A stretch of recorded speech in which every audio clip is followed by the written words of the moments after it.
Irmãos, a paz do Senhor. Meus amados irmãos, a paz do Senhor.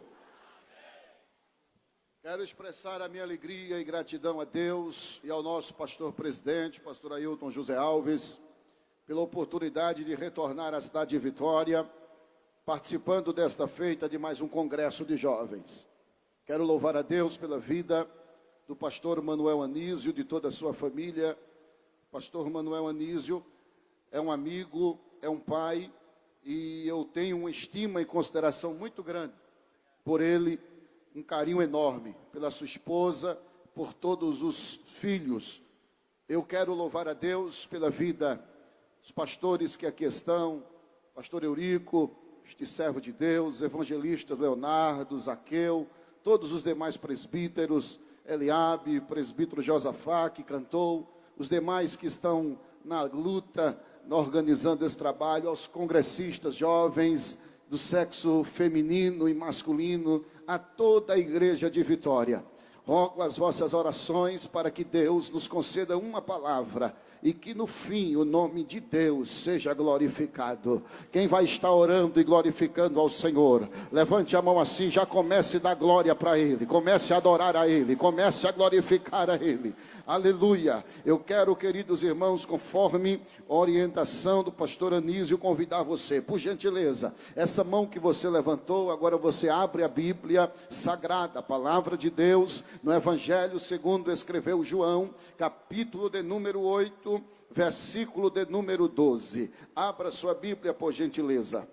Evangelho segundo escreveu João, capítulo de número 8, versículo de número 12, nos diz assim a gloriosa palavra de Deus. Falou-lhes, pois, Jesus outra vez, dizendo: Eu sou a luz do mundo. Glória a Deus. Repitam após mim. Jesus disse: Eu sou a luz do mundo. Aleluia. Queridos, o tema deste congresso é Jesus, a luz do mundo. Todos sabem que esta é uma das 7 declarações de Jesus como eu sou, no Evangelho segundo escreveu São João. As outras declarações está no capítulo 6, versículo 48, quando ele disse: eu sou o pão da vida. Também ele disse no capítulo 10, versículo 9, eu sou a porta. No mesmo capítulo 10, versículo 11, ele disse: eu sou o bom pastor. No capítulo 11, versículo 25, ele disse: eu sou a ressurreição e a vida. No capítulo 14, versículo 6, Jesus disse: eu sou o caminho, a verdade e a vida. E no capítulo 15, versículo 1, Jesus disse: eu sou a videira verdadeira. Mas o tema escolhido foi no capítulo 8, versículo 12, quando Jesus disse: eu sou a luz do mundo. Todos sabem que trevas é sinônimo de pecado. E no texto em apreço, João capítulo 8, versículo 2, Jesus apresenta-se como a solução para o pecado. Ele apresenta-se, pois ele é o Salvador do pecador, e sem ele, primeiro, não há libertação da escuridão do pecado. Sem Jesus, segundo, não há condução na estrada da vida, ou conhecimento verdadeiro para guiar o centurião sentido da vida. Terceiro, sem Jesus não há esperança para os pecadores. Mas eu louvo a Deus, porque Jesus é a luz do mundo, e desde quinta-feira esta luz está brilhando, e neste encerramento não será diferente. Quem acredita nesta palavra, levante a mão e dê um glória. Quando lemos os capítulos 7 e 8 do Evangelho segundo escreveu João, nós observamos que Jesus encontra-se em Jerusalém por ocasião da festa dos tabernáculos. Isso a gente vê no capítulo 7, do versículo 10 ao versículo 53, e no capítulo 8, do versículo 12 ao versículo 59. A Bíblia nos apresenta este cenário. A Bíblia diz que no último dia da festa, Jesus está concluindo o seu discurso, e ele diz lá em João capítulo 7, versículos 37 e 38, aleluia, concluindo o discurso, o sermão, no último dia da festa, ele diz assim: aquele quem tem sede, venha a mim e beba, e quem crê em mim, como diz as Escrituras, rios de águas vivas correrão no seu ventre. Quando Jesus encerra este discurso, a Bíblia diz que houve dissensões e discussões entre os judeus acerca de Jesus, mas todavia, porém, outros sim. A Bíblia diz no capítulo 7, versículo 53, que cada um foi para a sua casa. E no capítulo 8, versículo 1, diz que porém Jesus foi para o Monte das Oliveiras. Enquanto eles regressaram para casa, Jesus passou a noite no Monte das Oliveiras. Aí o versículo 2 do capítulo 8 do Evangelho de João diz: e pela manhã cedo voltou ao templo, e todo o povo vinha ter com ele, e assentando-se os ensinava. E enquanto Jesus está ensinando, pregando o sermão que foi dado a ele pela madrugada, a Bíblia diz no versículo 3 que os escribas e fariseus trouxeram-lhe uma mulher apanhada em adultério. Preste bastante atenção.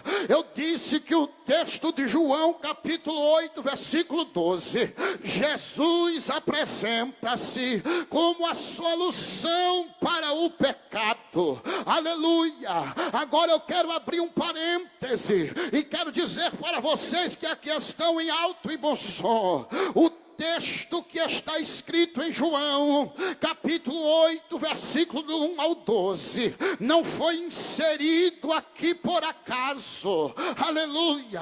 Vou repetir. O texto de João, capítulo 8, do versículo 1 ao 11, não foi colocado aqui por acaso. Observe por gentileza. F. Bruce, um dos grandes comentaristas da Bíblia Sagrada, ele disse que este texto é um fragmento de material autêntico do Evangelho. Ele está dizendo, queridos, que aqui Jesus se apresenta como o advogado, o defensor do fraco, porque todos aqui já leram o Evangelho segundo escreveu João, e sabe que Jesus se apresenta neste Evangelho de uma forma peculiar e diferente. No capítulo 1, Jesus apresenta-se como o Verbo de Deus. No capítulo 2, como transformador que transforma água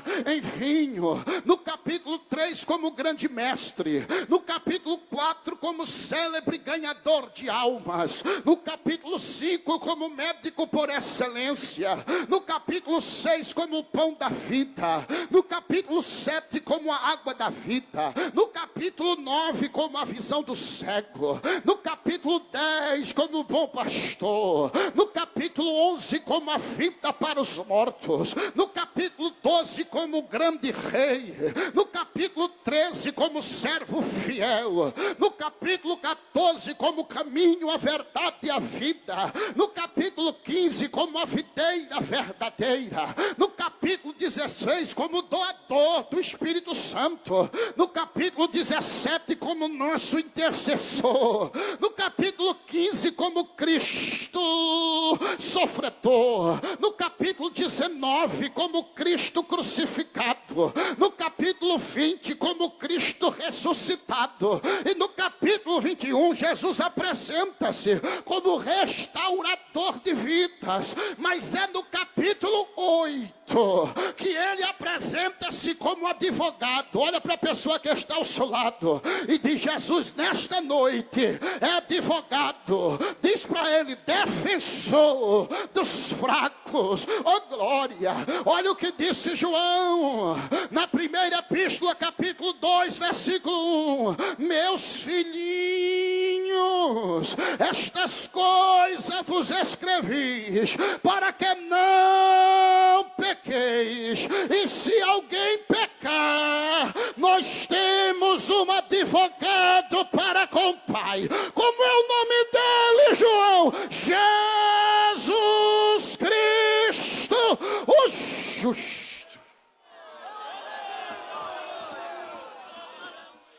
Quem está sentindo a presença do advogado Jesus? Aleluia, glória a Deus. Preste bastante atenção. Aleluia, de repente, quando eu li no versículo de número 3, uma mulher, escute, é inserida na história. E esta mulher, ela foi apanhada, aleluia, no próprio ato adulterando. Olha o que Deus colocou em meu coração. Porque diante de uma mensagem, ou de uma história tão autêntica e verdadeira, do capítulo 8 de João, do versículo 1 ao versículo de número 11, eu extraio, eu aprendo algumas lições. Sabe por quê?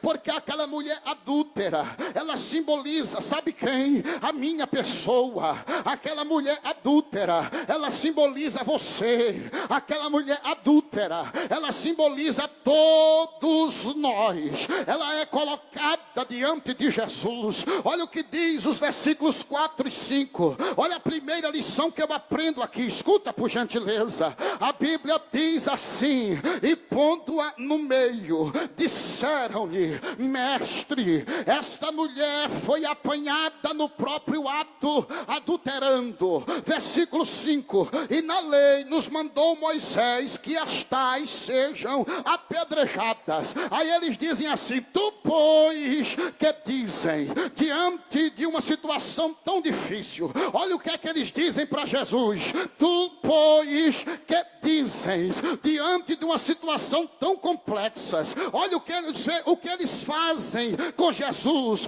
Tu pois que dizem. Sabe o que é que eles estão dizendo? Aleluia! Estão transferindo para Jesus o poder de decisão, aleluia, acerca da vida daquela mulher. Quando eu li isso, o Espírito Santo trouxe uma revelação ao meu coração. Estávamos diante de Deus, ou estamos diante de Deus, e a situação é complexa. A situação daquela mulher era complexa. Eu não quero entrar no mérito se Jesus dissesse sim, ia de encontro à lei romana, que proíbe matar, João 18 e 31, mas lá na frente a gente vê eles apedrejando Estevão. Eu não vou entrar no mérito que Jesus Jesus pedia por Deus status de compassivo, benigno, amigo dos publicanos e pecadores. Não, eu não vou entrar no mérito se Jesus dissesse não, ia de encontro à lei Moisés. A questão aqui não é essa. A questão aqui, e eu quero que você preste atenção, é que a última palavra na minha vida, na tua vida, na nossa vida, é de quem? É de quem? É de quem? É de quem? É de Jesus. Quando eles dizem assim para Jesus, tu pois que dizes, eles estavam dizendo a última palavra, é tua, Jesus, é tua, Jesus. Diz isso para a pessoa que está ao seu lado, diz isso para ela, diz isso para ele. A última palavra na tua vida, a última palavra na tua vida, diz, é de Jesus, é de Jesus, é de Jesus. Pode dizer que não tem jeito, pode dizer que não há solução. Jesus te trouxe aqui nesta noite para você ouvir esta palavra. A última palavra é de Jesus. Oh glória, levanta a tua mão para cima. Levanta a tua mão para cima. Segura, segura, segura. A última palavra.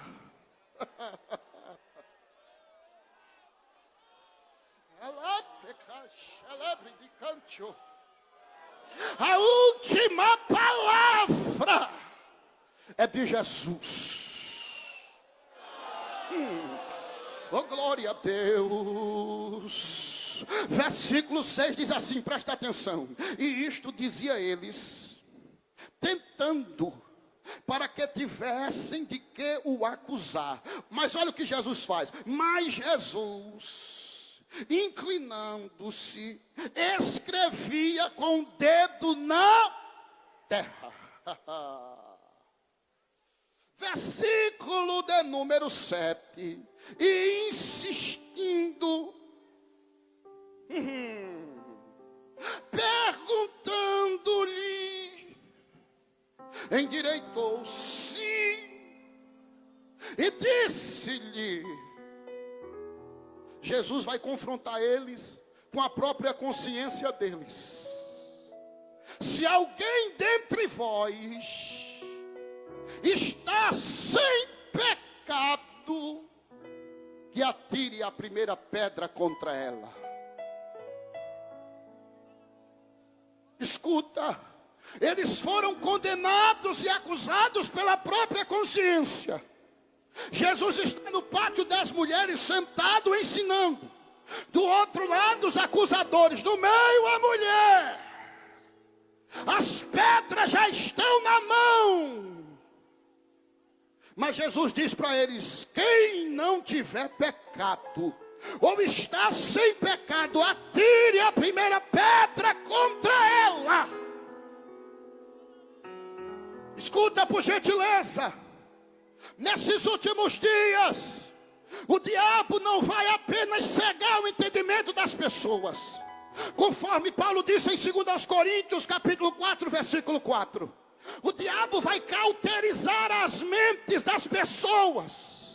Porque está escrito em Timóteo, capítulo 1, epístola de Paulo a Timóteo, capítulo 4, versículos 1 e 2, mas o Espírito expressamente diz que nos últimos tempos apostatarão alguns da fé, dando ouvidos a espíritos enganadores e a doutrina de demônio, pela hipocrisia de homens que falam mentira, tendo cauterizado a sua própria consciência.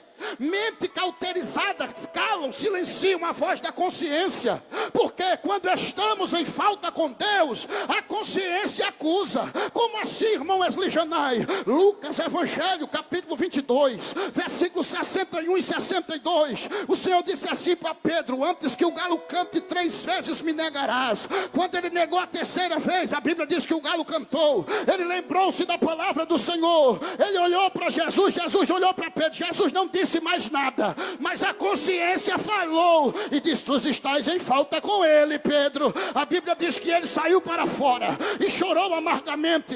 Quando estamos em falta com Deus, a consciência acusa. Eu estou pregando esta palavra. Deus está falando no íntimo da alma de alguns e está dizendo, você está em falta comigo. Você precisa reatar a aliança comigo. Você precisa ter um encontro comigo. Eu queria que você olhasse para uma pessoa que está ao seu lado e não é evangélica ainda. Ainda não entregou a sua vida para Jesus. Ou está afastada dos caminhos do Senhor. Olhe para essa pessoa que está ao seu lado. E diga assim para ela: na tua vida, a última palavra é de Jesus. Ei, já estão com as pedras na mão. A sentença só é uma só, mas o advogado está aqui, está intercedendo por ti. Versículo 9: quando ouviram isso, escuta bem, saíram um a um, a começar dos mais velhos até os últimos.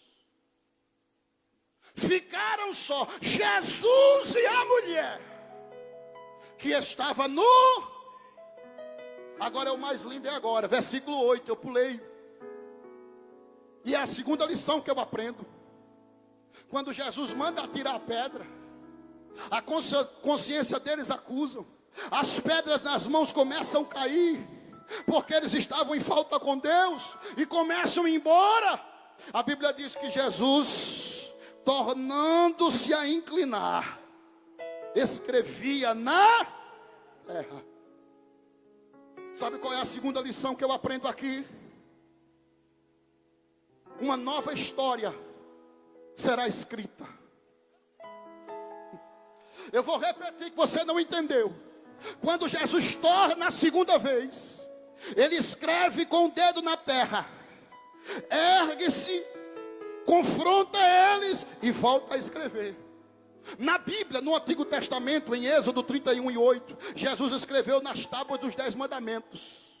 Em Daniel 5:5, lá na parede do palácio de Beltesazar. Agora Jesus está escrevendo no chão. Ele está dizendo para a mulher: mulher, eu vou começar a escrever uma nova história.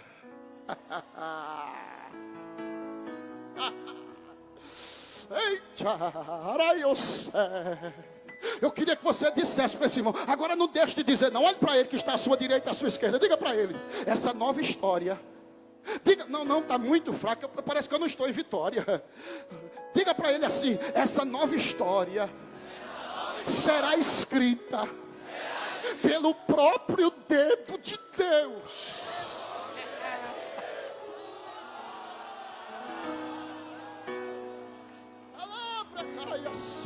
Levanta a tua mão para adorar. Levanta a tua mão para adorar. Essa nova história vai ser escrita pelo próprio dedo de Deus. Porque a palavra escrever aqui no original quer dizer registrar. Jesus está registrando uma nova história.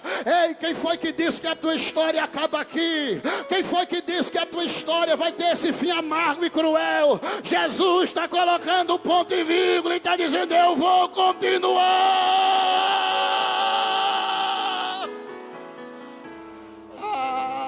Eu estou sentindo a presença de Jesus aqui nesta noite.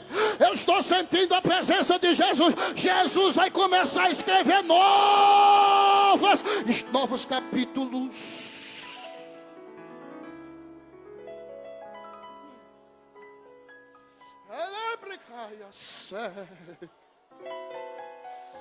Escuta. Versículos 10 e 11. E endireitando-se, aleluia, endireitando-se quem? Jesus. E não vendo ninguém mais do que a mulher, disse-lhe: mulher, onde estão os teus acusadores? Ninguém te condenou? Versículo 11, e ela disse: ninguém, Senhor. E disse-lhe Jesus: nem eu também te condeno. Vai-te e não peques mais. Escuta. Sabe o que é que eu aprendo aqui? Sabe qual é a terceira lição que eu extraio deste texto? É que Jesus está dando uma segunda oportunidade àquela mulher. Ei, Jesus está dando uma segunda chance àquela mulher. Oh, glória a Deus. Deus é Deus de oportunidades. Para ficar bonito, repita após mim: Deus é Deus de oportunidades. Aleluia. Eu lembro de 1º livro dos Reis, capítulo 19, versículo 7. Elias estava triste, talvez alguns estejam como Elias, debaixo de um pé de zimbro, desejando a morte. Aí Deus disse: anjo, vai lá, leva pão e água. O anjo disse a Elias: coma e beba. Elias comeu pão, bebeu a água, mas tornou a dormir. Aí o anjo, pela segunda vez, disse: come e bebe, porque o caminho é comprido. Há um sentimento no coração de alguns, um desejo enorme de parar, de voltar atrás, de chutar o balde, a bacia, de desanimar. Mas o lema nesta noite: ei, coral, vou precisar de vocês estão muito desanimados. No ano passado era glória, glória, glória, animou o pregador. Oh, aleluia, vou precisar de vocês agora, porque o lema nesta noite é um só. Aleluia. E qual é o lema, irmão Wesley Janai? Aleluia. Avançar sempre, retroceder jamais. Está começando a melhorar. Avançar sempre, retroceder jamais. Coral, me ajuda aí, vamos lá. Avançar sempre, retroceder jamais. Mais uma vez. Avançar sempre, retroceder jamais. Elias, o anjo está descendo aqui nesse pátio de eventos e está dizendo para ti, Elias: come e bebe, porque o caminho é cumprido, Elias.